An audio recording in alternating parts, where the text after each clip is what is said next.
ಅಯೋಧ್ಯೆ. ದಶರಥನಿಂದ ಕೈಕೇಯಿಯು 2 ವರಗಳನ್ನು ಪಡ್ಕೊಂಡಿರ್ತಾಳೆ.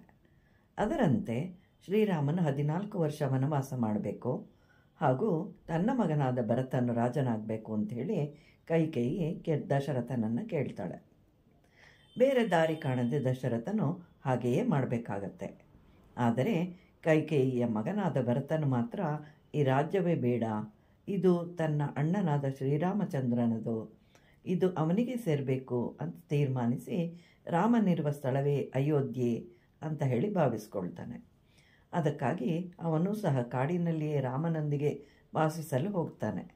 ಅವನೊಂದಿಗೆ ಪುರೋಹಿತರು, ಮಂತ್ರಿಗಳು, 9,000 ಆನೆಗಳು, 60,000 ರಥಗಳು, 1,00,000 ಮಂದಿ ಕುದುರೆ ಸವಾರರು ಮತ್ತು ಲೆಕ್ಕ ಬಿಡಲು ಸಾಧ್ಯವಿಲ್ಲದಷ್ಟು ಮಂದಿ ಜನರು ನಡೆದು ಬರ್ತಾ ಇದ್ದರೆ ಆಕಾಶವೇ ಕಾಣದಷ್ಟು ಧೂಳು ಆಕಾಶದಲ್ಲಿತ್ತು.